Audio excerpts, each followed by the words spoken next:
Som. Oi, boa noite. Vocês que estão aqui, nos acompanham pelo YouTube. Verifiquem, por favor, se o som está tudo ok, está chegando. Estão tendo algum problema aí, a data está saindo errada do dia.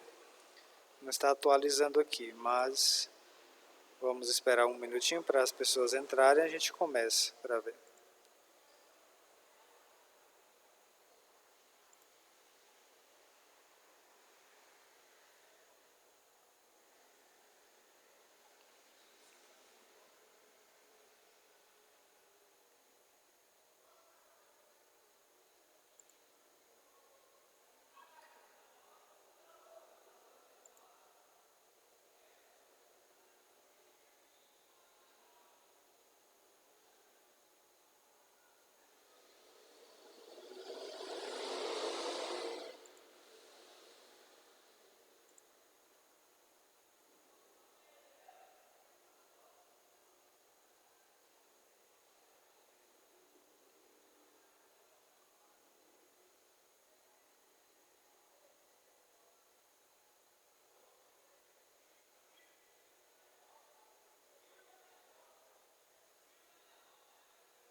Tem como você ouvir o som aí para ver se está bom?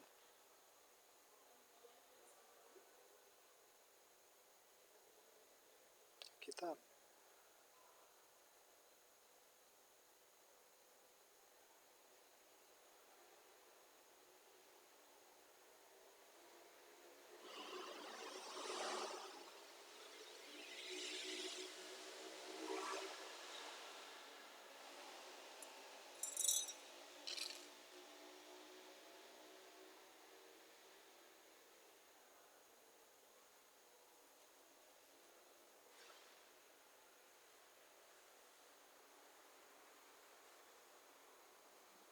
Som teste. Oi. Ei, som.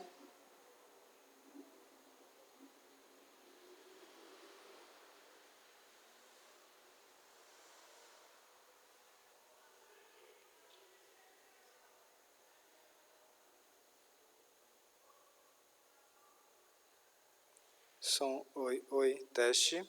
Alô.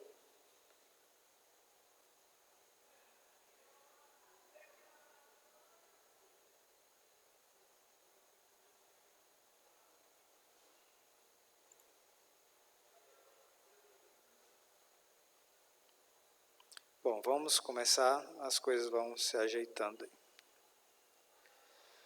Em nome do Pai, do Filho e do Espírito Santo. Amém. Vinde, Espírito Santo, enchei os corações dos vossos fiéis e acendei neles o fogo do vosso amor. Enviai o vosso Espírito e tudo será criado e renovareis a face da terra. Oremos.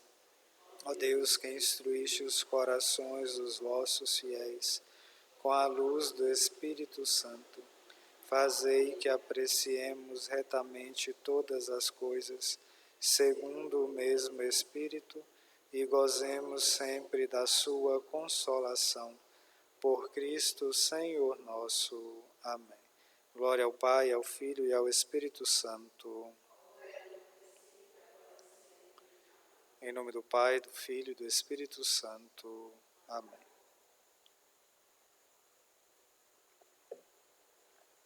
Só lembrando a vocês que nos acompanham, alguma dúvida, alguma pergunta, pode colocar aí nos comentários. E vocês que estão aqui, é só dirigir ao centro e falar no microfone. Então vamos continuar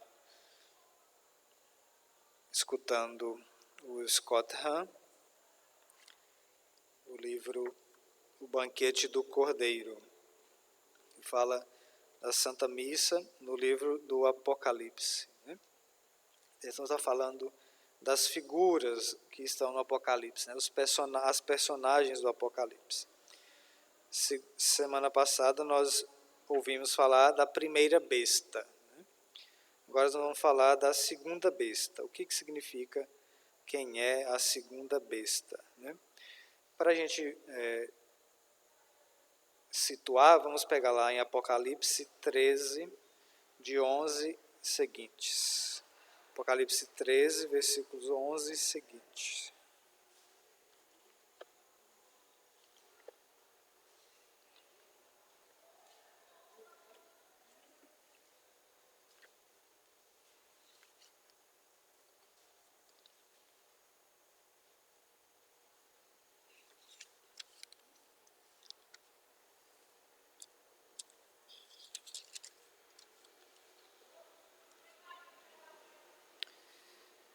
Treze, 11, Apocalipse, vamos lá. Vi depois outra besta, sair da terra. Tinha 2 chifres como um cordeiro, mas falava como um dragão. Toda a autoridade da primeira besta ela a exerce diante desta, e faz com que a terra e seus habitantes adorem a primeira besta, cuja ferida mortal fora curada. Ela opera grandes maravilhas, até mesmo a de fazer descer fogo do céu sobre a terra, à vista dos homens, graças às maravilhas que lhe foi concedido realizar em presença da besta. Ela seduz os habitantes da terra, incitando-os a fazerem uma imagem em honra da besta, que tinha sido ferida pela espada.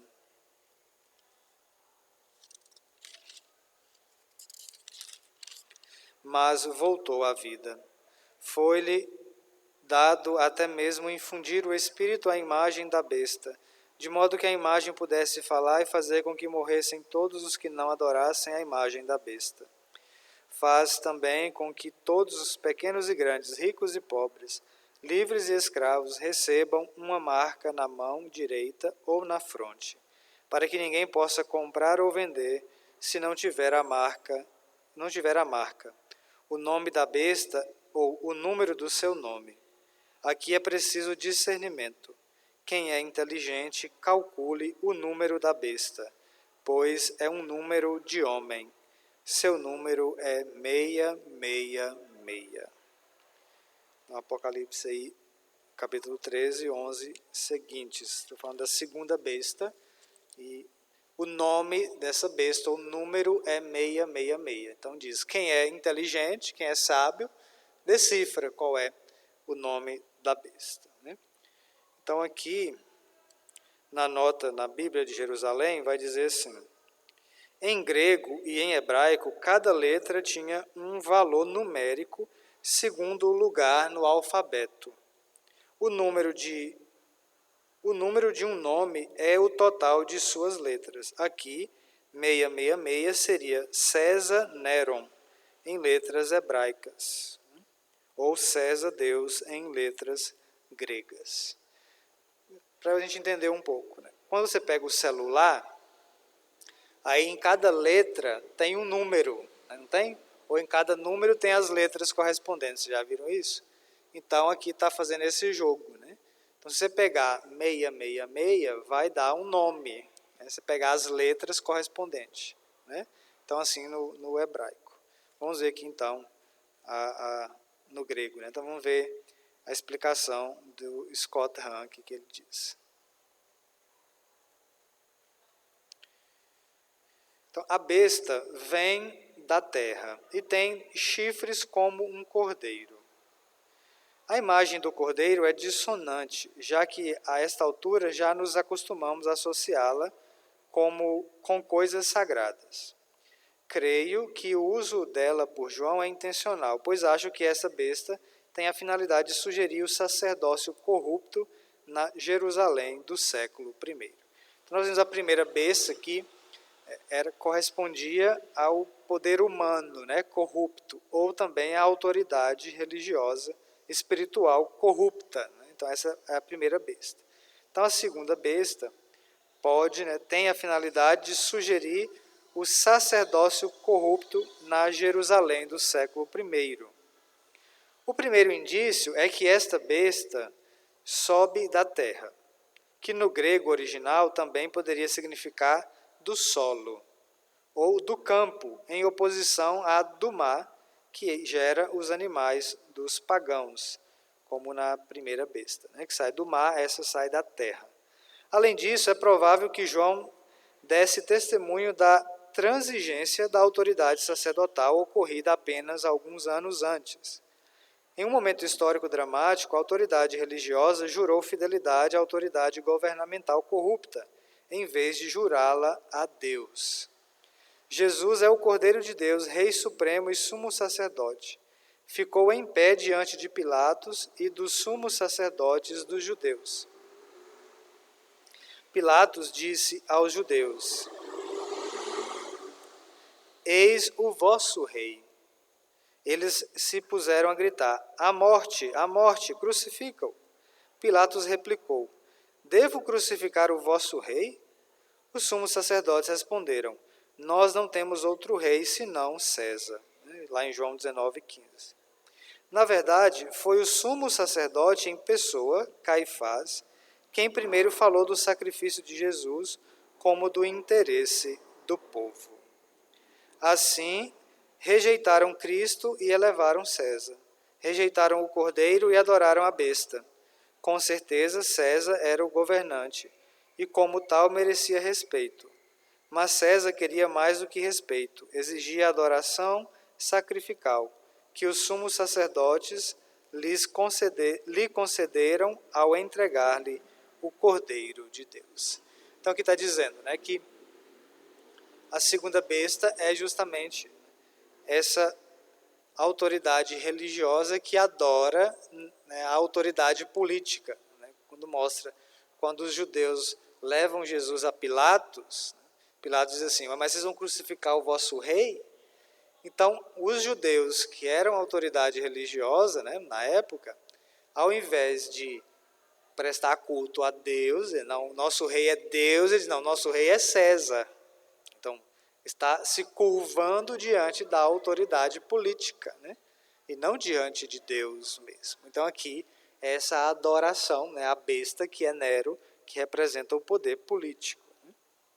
Então, assim, eles rejeitam, né, a Cristo e elevam a César. Né? Rejeitam o Cordeiro e adoram a besta.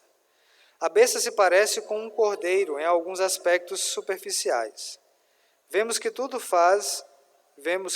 que faz é arremedo e zombaria da obra salvífica do Cordeiro. O Cordeiro está de pé como se tivesse sido imolado.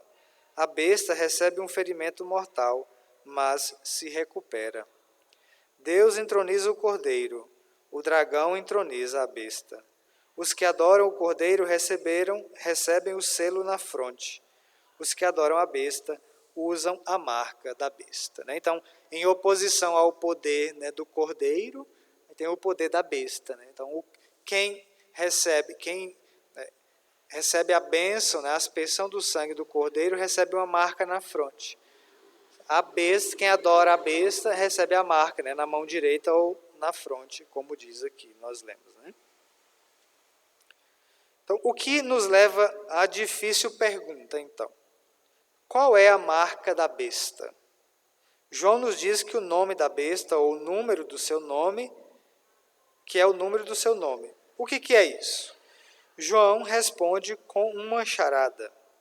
É o momento de ter discernimento. Quem tiver inteligência, interprete o número da besta, pois é um número de homem, e seu número é 666, né? 666. Em um nível, talvez o número represente um imperador romano, Nero, como nós lemos lá na nota de rodapé da Bíblia. Contudo, há muitas outras possibilidades, diferentes ou adicionais. Contudo, considere que 666 era o número de talentos de ouro que o rei Salomão recebia anualmente das nações. Considere também que Salomão foi o primeiro sacerdote rei desde Melquisedeque. Além disso, João diz que no discernimento do número da besta está a sabedoria. O que alguns intérpretes entenderam como outra referência a Salomão, célebre por sua sabedoria. Então, além de poder, né, indicar Nero, o número da besta, pode também indicar Salomão, né, que fala da sabedoria. Né?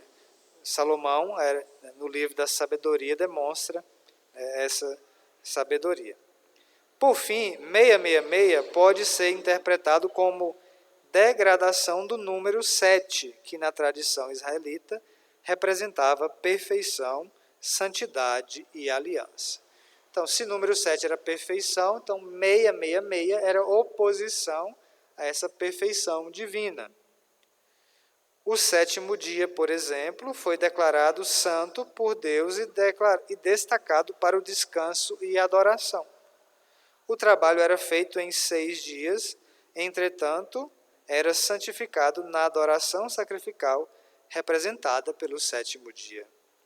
O número 666, então, representa um homem paralisado no 6º dia, servindo a besta que se preocupa em comprar e vender, sem descanso para a adoração. Embora o trabalho seja santo, torna-se mal quando o homem se recusa a oferecê-lo a Deus. Então, pode ser essa oposição ao sétimo dia, que Deus deu para descanso, para adoração, para um dia de louvor a Deus. Então, pode ser essa oposição, também significar que o homem não está obedecendo o sétimo dia, mas ficou no 6º dia se preocupando simplesmente com as obras, com o trabalho humano. Contudo, precisamos ser claros quanto a uma coisa. Essa interpretação não deve levar nenhum cristão a justificar o antissemitismo, ou seja, que é um ódio aos judeus, aos semitas. Então, essa interpretação não pode levar a isso. O livro do Apocalipse demonstra de maneira completa a dignidade de Israel, seu tempo, seus profetas, suas alianças. O Apocalipse deve antes levar-nos a um maior apreço por nosso patrimônio em Israel, a fé, aquilo que eles receberam e transmitiram. Há uma consideração sensata da nossa responsabilidade diante de Deus. Devemos olhar para nós. Vivemos conforme a nossa aliança com Deus? Somos fiéis ao nosso sacerdócio? O livro apresenta uma advertência a todos nós. Claro, no tempo aqui que foi escrito, sim, foi com os judeus que aconteceu isso, eles negaram a Deus. Mas e nós hoje? Estamos também negando a Deus, estamos adorando a besta do mundo, a besta do dinheiro. Então, nós estamos fazendo diferente deles, nós estamos fazendo igual ou até pior. Então, não é jogar a culpa para os judeus, mas olhar para a nossa vida se também não está do mesmo modo ou pior ainda. Então, o livro apresenta então uma advertência para nós. Então, a mensagem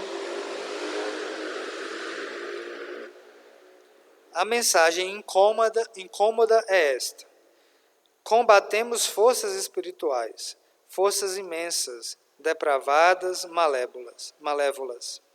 Se tivéssemos de combatê-las sozinhos, seríamos derrotados. Mas eis a boa notícia. Há um jeito de termos esperança de vencer. A solução tem de medir forças com o problema. Poder espiritual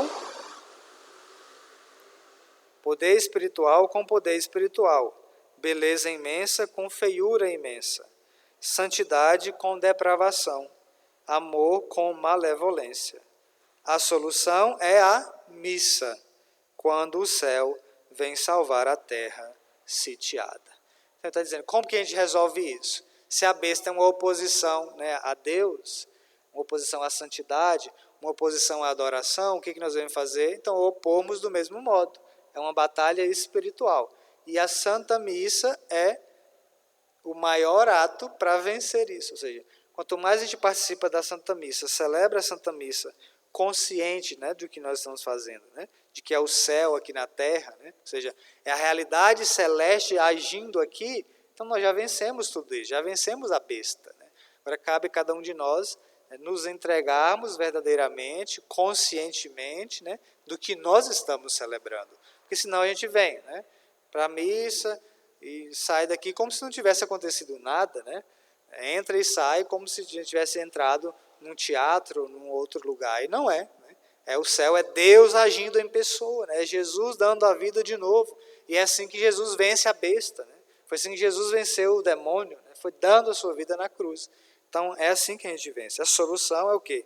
A Santa Missa vai dizer. Então, quando o céu vem, né, nos salvar deste mundo sitiado, né, pela besta, pelo demônio, que tenta, né, derrotar a Deus.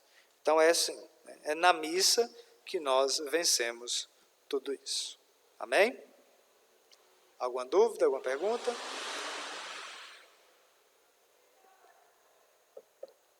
Então não temos que ter medo da besta, né? Não temos que ter medo da besta. Se nós cristãos batizados, que comungamos, né, temos Deus dentro de nós, para que venha temer a besta, né? Agora, justamente esse testemunho, né, nosso testemunho, na busca a Deus, na nossa entrega a Deus, que vai vencer todo o mal. Né? Agora, se a gente não tem convicção disso, podemos fazer como os judeus, né? Negar a Deus e adorar a besta com as nossas atitudes. Se não tem perguntas, seguimos com o catecismo.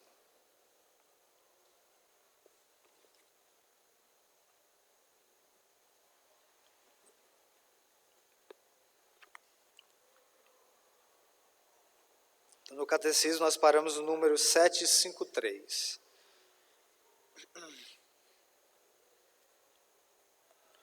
Parágrafo 753. Estamos falando sobre a igreja, né? Então entramos no artigo 9º do creio. Creio na Santa Igreja Católica. Então vimos semana passada as denominações e as imagens da igreja. Entramos nesse ponto, né? Então já estamos nesse ponto. As denominações e as imagens, ou seja, como nós podemos refletir sobre a igreja, a imagem da igreja, ou seja, os sinais que ela representa. Né?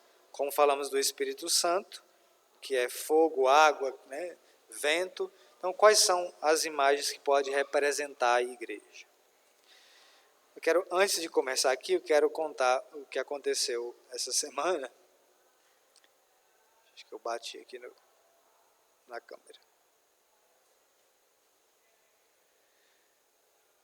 Nós começamos a falar da igreja, né? A gente falou da cópia, da xerox, né? Daquilo que a gente falou, né? Daquilo que não é original.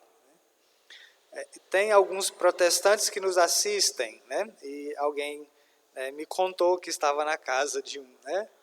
Era a irmã que estava lá na casa, né, da outra irmã que é protestante, e aí começou a querer quebrar a televisão por causa que o padre estava falando aquilo, né? Estou exagerando de quebrar a televisão, mas queria quebrar o padre, né, na verdade. Né? Mas, enfim, não falo para atacar aqui os protestantes, de forma alguma. Agora, essa é a verdade. Né? Essa é a verdade. Não querem aceitar? Então venham, vamos discutir, né? Vamos pegar na Sagrada Escritura. Estou falando da Escritura. Né? Nós temos convicção disso. Então, se não precisa concordar, né? Mas essa é a verdade, é o que nós cremos. Né? É o que nós cremos. Agora, temos argumentos, não estamos aqui só falando da boca para fora. Estamos dando os argumentos, pegando na Bíblia, pegando a tradição, né? Pegando o magistério da igreja, que é o que a igreja é composta. Né? Não é só o que está na Bíblia. Né? Nós não acreditamos só no que está na Bíblia. Para vocês protestantes, né? Estou ensinando vocês. Talvez vocês não foram ensinados. Né? Vocês repetem o que escutaram que alguém disse. Vai à Bíblia. Né? Pega a Bíblia de vocês, né? Que falta alguns livros. Mas pode ir lá na Bíblia de vocês, no livro de João, né? Do Evangelho de João. Lá no finalzinho, no último capítulo, e olha lá, diz assim: nem tudo que Jesus fez e realizou, né? Os milagres, as coisas, está escrito. Nem tudo está escrito. Porque se fosse escrever, não caberia. Não caberia. Então, onde que estão as outras coisas que Jesus fez e falou? Está na tradição da igreja. Os apóstolos que conviveram com ele, né, dia e noite, escutaram tudo que Jesus disse. Então, não escreveram tudo. E aí, então, foi transmitindo oralmente, né, essa tradição. E aí, onde que estão? Né, quem que escutou isso? Os apóstolos. E onde estão os apóstolos hoje? Na Igreja Católica. Porque os bispos, o Papa, são sucessores dos apóstolos, que vão passando, né, de geração em geração. Então é aqui nessa igreja que nós sabemos o que Jesus disse, que não foi escrito. E outra coisa, Jesus também não mandou ninguém escrever nada. Procure na Bíblia onde que está escrito que Jesus mandou algum apóstolo escrever. Não tem, então leiam a Bíblia, não é o padre que está falando, não é a minha cabeça. Está aí, se vocês encontrarem, podem vir me mostrar. Não é, né? Então nós estamos falando da igreja, né? Então a igreja é única. Jesus só criou uma igreja, Mateus 16, 18, vai lá e lê. Tu és Pedro, sobre essa pedra edificarei a minha igreja. Outras igrejas que surgiram foi porque não quiseram continuar na comunhão, porque não tinham desavenças, desacordos e fundaram suas igrejas. Assim começou com Lutero. Lutero era padre, né? Lutero era padre. Não aceitou algumas coisas da igreja e saiu da igreja, né? Então, não é assim. Então, vamos aprender aqui a verdadeira igreja, né? Como nasceu a igreja. E assim nós vamos aprender. Então aprendam, estudem. Se vocês depois decidirem continuar do mesmo modo, ótimo, né? Não, vivam a fé de vocês como vocês entenderam, mas busquem a verdade. Jesus diz, né, que a verdade vos libertará. Então conheçam, talvez vocês não conheceram a verdade, né? Escutaram o que alguém disse, estudem, né? Busquem a Bíblia, né? E aí, então, podem fazer depois o discernimento de vocês. Então, eu não vou, né, deixar de falar para desagradar alguém. Não estou falando para briga, não é isso. Mas é a verdade, nossa convicção. Né? Estou falando para os católicos. Quem quiser escutar, ótimo. Né? São sempre bem-vindos. Mas essa é a verdade. Escutem, pesquisem, estudem, depois tirem conclusão de vocês. Tá bom? Mas não estou aqui para... não quero, como se diz... Não estou aqui para provocar ninguém. Não. Estou falando no canal, né, da nossa paróquia católica, para os católicos. Então, sejam todos bem-vindos, quem não é. E tiver argumentos, depois a gente diz para deixar as perguntas aí, pode perguntar a dúvida que tiver, e a gente vai tirar. Amém?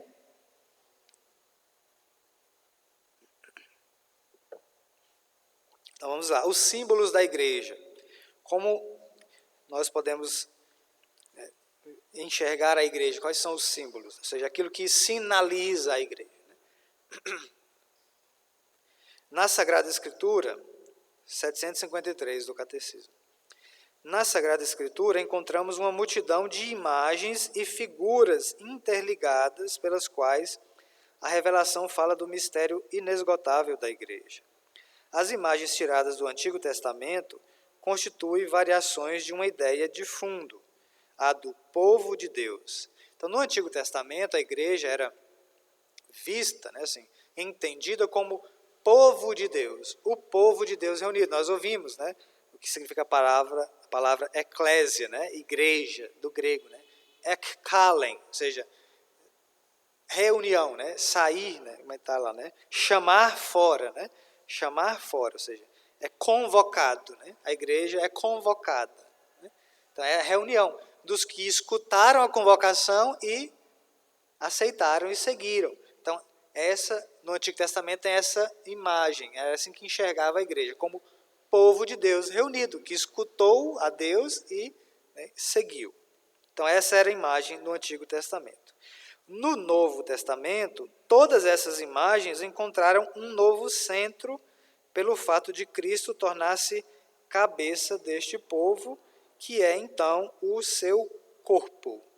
Então, povo de Deus, né, no Antigo Testamento, agora, corpo de Cristo, cabeça.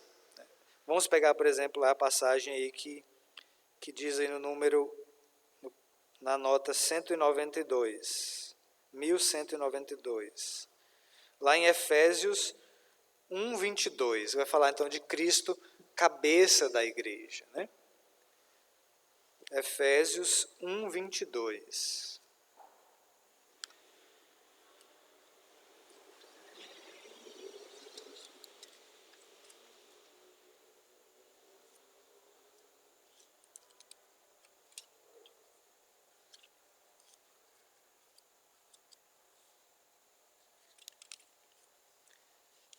Efésios capítulo 1, versículo 22. Diz assim: tudo ele pôs debaixo dos seus pés, e o pôs acima de tudo como cabeça da igreja, que é o seu corpo. Né? Então tá aí. Cristo é a cabeça da igreja, a igreja é o corpo de Cristo. Então, Cristo rege, conduz, né, a igreja que é o seu corpo. Depois, a outra passagem que diz aí, Colossenses 1,18. Só um pouquinho mais para frente.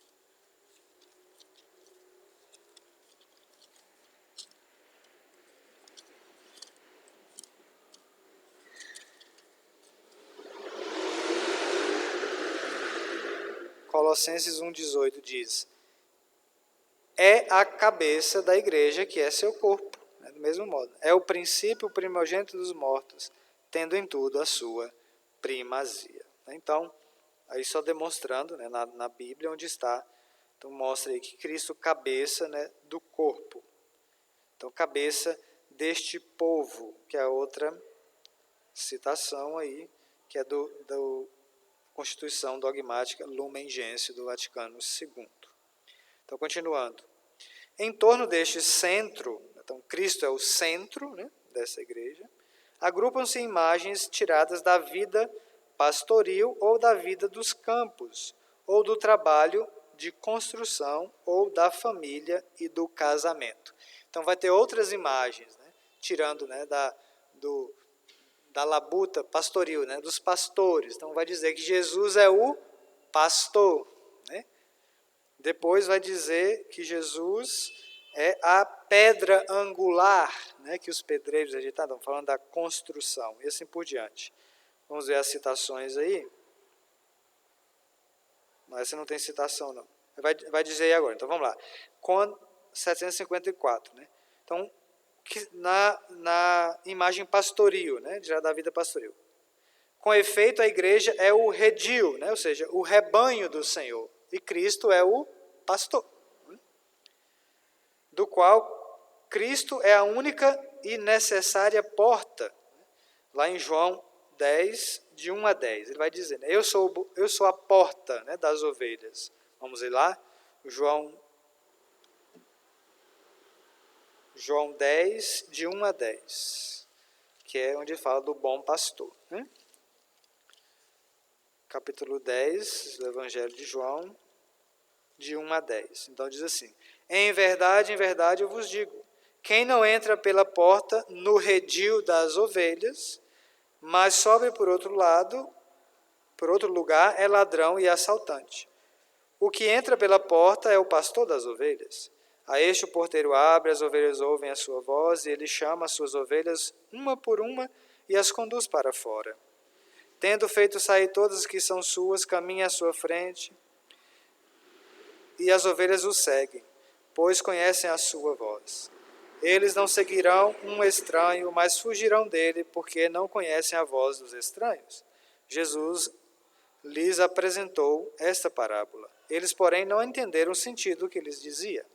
Disse-lhes novamente Jesus, em verdade vos digo, eu sou a porta das ovelhas. Todos os que vieram antes de mim são ladrões e assaltantes, mas as ovelhas não os ouviram. Eu sou a porta. Se alguém entrar por mim, será salvo.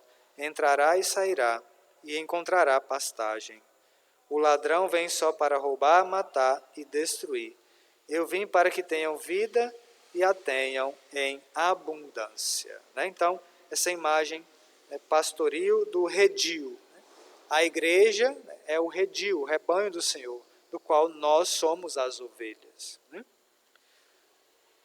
Então, cujas ovelhas, embora governadas por pastores humanos, são, contudo, incessantemente conduzidas, alimentadas pelo próprio Cristo, bom pastor e príncipe dos pastores. Ainda lá em João 10, versículo 11, diz: eu sou o bom pastor dá a sua vida pelas suas ovelhas. Né? Então, é ele que alimenta com a própria vida através dos pastores humanos, né? Os padres, os bispos e o Papa. Então, ele é o príncipe, é o bom pastor, o príncipe dos pastores, ou seja, o principal pastor, né? Que deu a sua vida pelas ovelhas. continuando aí, né, no 10, 11 seguintes. Eu sou o bom pastor da sua vida pelas ovelhas. O mercenário que não é pastor, a quem não pertencem as ovelhas, vê o lobo aproximar-se, abandona as ovelhas e foge. E o lobo as arrebata e dispersa. Porque ele é um mercenário, não se importa com as ovelhas. Eu sou o bom pastor, conheço as minhas ovelhas, e as minhas ovelhas me conhecem. Como o Pai me conhece, e eu conheço o Pai, eu dou a minha vida pelas ovelhas. Então, essa imagem do redil, a imagem do redil. A igreja como o redil de Cristo. Depois, uma outra imagem é a imagem da lavoura. A igreja é a lavoura, ou campo de Deus, como vai dizer 1 Coríntios 3, 9. 1 Coríntios 3, 9. Diz assim: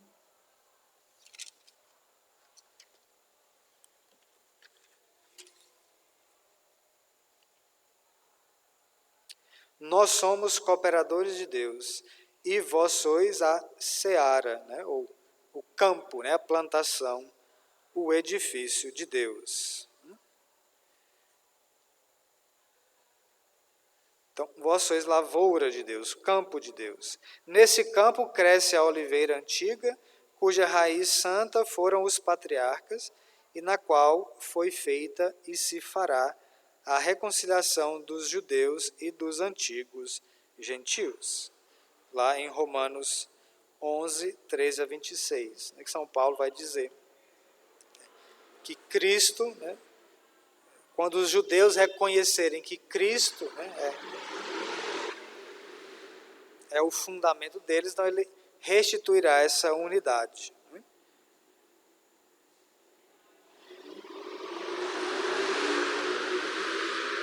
Ela foi plantada pelo celeste agricultor como vinha eleita. Lembra lá que lá em Mateus vai contar, a parábola da vinha, que Deus plantou a vinha, mas os seus administradores deixaram ela abandonada. Então que Deus iria mandar outro agricultor para poder cuidar.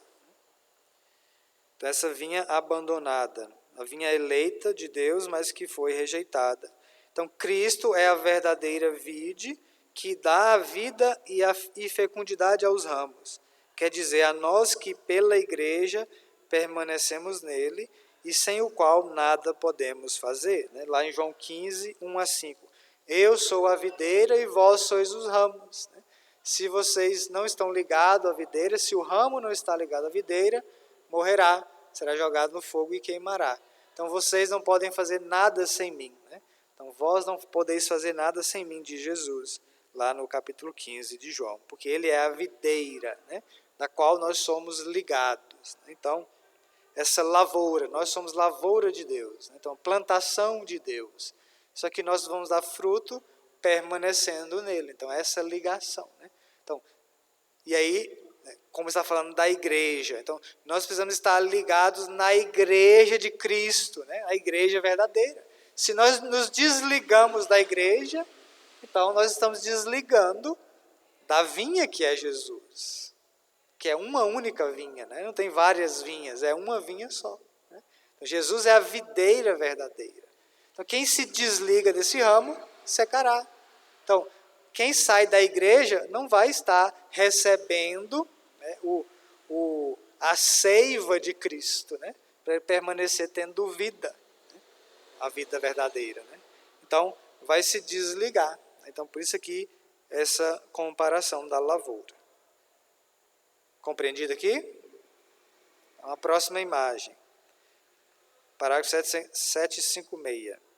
Com frequência, a igreja é também chamada de construção de Deus. Também lemos lá em 1 Coríntios 3, 9. Vós sois lavoura de Deus, construção do Senhor. O próprio Senhor comparou-se à pedra que os pedreiros rejeitaram e se tornou a pedra angular, como está lá em Mateus 21, 42. Eu sou a pedra que os pedreiros rejeitaram. E também no Salmo canta isso. Sobre este fundamento, a igreja é construída pelos apóstolos. 1 Coríntios 3:11. Vai dizer assim. Vamos ler lá no 11, no 10. 3:10. 1 Coríntios 3:10. Segundo a graça que Deus me deu, como um bom arquiteto, lancei o fundamento. Outro constrói por cima. Mas cada um veja como constrói. 11. Quanto ao fundamento, ninguém pode pôr outro diverso do que foi posto, Jesus Cristo. Né? Então, a construção pode ser feita em níveis, né? Mas ela não pode ter outro alicerce, né? Outro fundamento, senão Cristo. Né? Então é uma igreja só, né? É um único fundamento, um único alicerce. Então, e dele recebe firmeza e coesão, né? Porque ele é quem dá, né, a segurança à construção. Se nós não construímos a nossa casa sobre a rocha, que é Cristo, né? Vai dizer lá também no Evangelho de Lucas e de Mateus, vem o vento, as tempestades e derruba essa casa. Mas se é construída sobre Cristo, a rocha, a pedra angular, então vem as tempestades, o vento, né, todas as tribulações, e não podem, né, derrubar essa construção. Então, essa construção recebe vários nomes.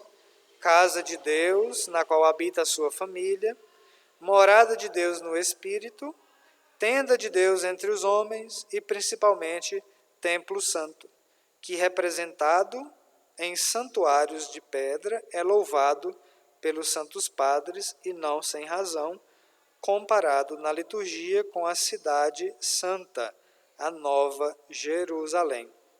Pois nela, quais pedras vivas, somos edificados nesta terra. 1 Pedro 2,5. E João contempla essa cidade que na renovação do mundo desce do céu, junto de Deus, adornada como uma esposa enfeitada para o seu esposo. Apocalipse 21. Então vai dizer também, né, esse templo santo, a Jerusalém santa, né, essa construção, essa nova cidade edificada sobre Cristo. A esposa enfeitada para o seu esposo. Né? Nós já dissemos, a igreja é a esposa de Cristo. E a outra imagem, a igreja é chamada também de Jerusalém Celeste e Nossa Mãe, Gálatas 4:26. Também Apocalipse 12:7. É ainda descrita como esposa imaculada do Cordeiro, Apocalipse 19:7, 21, 22, 17. Cristo amou-a e por ela se entregou a fim de santificá-la, Efésios 5:26. Associou-a a si por uma aliança indissolúvel e incessantemente a nutre e dela cuida, Efésios 5:29. Então, ela é essa Jerusalém celeste, né, a nossa mãe, e é a esposa do Cordeiro, né, a esposa imaculada do Cordeiro. Então, do mesmo modo, né, Cristo, então lembrando que está falando da igreja, né, São Paulo, lá no capítulo 5 de Efésios, vai falar, né, do esposo e da esposa, e vai dizer, eu estou me referindo a Cristo e a sua igreja. Né? Assim como Cristo amou a igreja, a igreja, assim o esposo deve amar a sua esposa. Como a esposa, a igreja é toda de Cristo, a esposa deve ser submissa ao seu marido, ou seja, está sob a proteção do seu marido, né? Fiel. Então, Cristo não tem duas esposas, né? Nem muitas outras mais. Né? Então, é uma única esposa, por isso que aqui está falando, né, dessa igreja verdadeira. Imagina quem é casado aí, seu marido diz que tem uma outra esposa, né, uma outra mulher. Não é assim com Cristo. Né? Então, Cristo é o esposo da igreja, a igreja é sua esposa. Então, não pode haver outras esposas, não pode haver outras igrejas. Porque Cristo não é infiel. Cristo não é um infiel. Cristo é fiel. Como está dizendo São Paulo aí, em Efésios 5, né? Leia Efésios capítulo 5. Cristo dá a sua vida, né, para a igreja, sua esposa. E dá a vida total, né? Não é um pedaço, né? Não uma parte. Então não pode ter outras esposas. Então é só uma esposa que Cristo tem, que é a igreja. Qual é a igreja? É a igreja católica, não há outra. Essa que está lá em Mateus 18, 16. Vai lá, lê. Tu és Pedro, sobre essa pedra edificarei a minha igreja. É uma só, minha. Não é minha, é minha. Então, Cristo se contradiria se dissesse que tem outras esposas, né? Que ele está, né, tem outra igreja. Não, só tem uma igreja. Uma igreja. Então, se existem outras igrejas, ela não é essa igreja que Cristo fala. Não estou negando que existem outras igrejas, mas ela não é a igreja de Cristo. Essas outras igrejas não é a esposa de Cristo. A esposa de Cristo, que fala aí as leituras, o Apocalipse, fala aí, né, São Paulo, na Carta aos Coríntios, é a igreja católica. É a igreja católica. As outras são meretrizes, desculpa, né? Mas não é sim, é isso que está dizendo aqui. Não há outra esposa. Agora, estou dizendo, será que as pessoas que estão noutra igreja têm consciência? Não sei. A maioria não tem. A maioria não tem.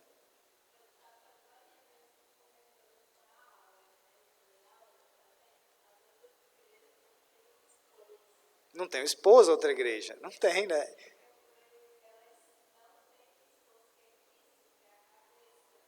Justamente.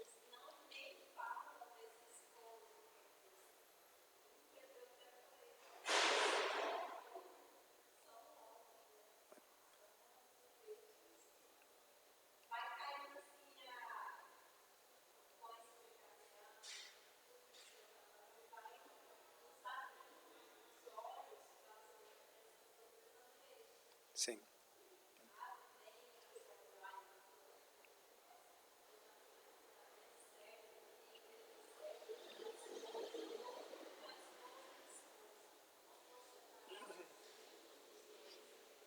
Justamente, né? É Dilene falando, né, que então as outras igrejas não têm um esposo, né? É isso, né? Como existe o esposo sem esposo? Está separado? Né? Onde é que está seu esposo? Ah, não sei, né? É isso mesmo, essa explicação, a gente vai tomando consciência, é isso, estou dizendo. Então, será que eles têm consciência disso? Né? Eles não têm, né? Não têm consciência. Então, acho que é certo, né? Que está no lugar certo. Mas, assim, estudem, né? Leiam a Bíblia. Né? Se lesse a Bíblia de verdade, interpretasse bem, saberiam. Né? A Bíblia ensina, né? Claro, como nós católicos, a Bíblia não é a única fonte, mas ela é uma fonte. E se eu interpreto corretamente, vou entender. Vou entender.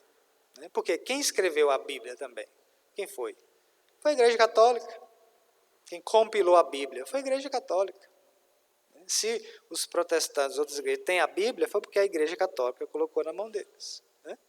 Então, quem escreve, quem organiza, sabe, né, explicar. Né? Então, estamos dando as explicações. Né? Então, Cristo só tem uma esposa, só tem uma igreja. Essa igreja é a Igreja Católica. Não há outra. Não há outra esposa. Pode espernear, mas só tem uma. Essa é a verdadeira. Essa é a legítima. Essa é a esposa legítima de Cristo. Né? Mais alguma coisa? Então vamos lá. Então, quando eu sei a verdade, né, eu não fico buscando outras coisas.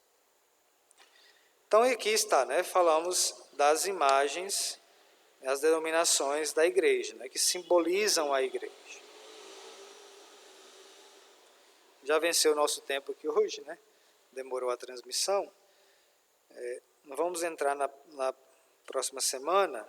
É muito denso, né, para a gente, né, ir mesmo assimilando. Que vai falar então da origem e a fundação e missão da igreja. Né? Então, como nasceu? né, como foi a fundação, né? Nós já falamos, já ventilamos, mas vamos falar mais detalhadamente. E qual é a missão da igreja, né? Então, qual é a origem, a sua fundação e a sua missão. De onde eu venho, quem eu sou e para onde eu vou. Né? A nossa vida, a gente precisa saber isso. Se eu não sei qual é a origem, né? De onde eu nasci, a originalidade, se eu não sei de onde eu vim, como eu sei para onde eu vou? Então, esse faz a confusão. Né? Então, eu não sei, porque disseram que é assim, né? Então apresentam assim, mas não precisam saber aprofundadamente. Então, a origem, a fundação e a missão, que nós vamos ver na próxima semana, número 758. Mais alguma dúvida? Algum comentário? Bom, parece que a transmissão não foi, né? Mas a gente vai postar, né? Está gravado, e depois as pessoas podem ver. Vocês podem ver aí, sem problema. Amém? Creio em Deus, Pai Todo-Poderoso, Criador do céu e da terra, e em Jesus Cristo, seu único Filho, nosso Senhor, que foi concebido pelo poder do Espírito Santo, nasceu da Virgem Maria, padeceu sob Pôncio Pilatos, foi crucificado, morto e sepultado, desceu à mansão dos mortos, ressuscitou ao terceiro dia, subiu aos céus, está sentado à direita de Deus Pai Todo-Poderoso, donde há de vir a julgar os vivos e os mortos. Creio no Espírito Santo, na Santa Igreja Católica, na comunhão dos santos, na remissão dos pecados, na ressurreição da carne, na vida eterna. Amém. O Senhor esteja convosco. Abençoe-vos o Deus Todo-Poderoso, Pai, Filho e Espírito Santo. Boa noite a todos, muito obrigado.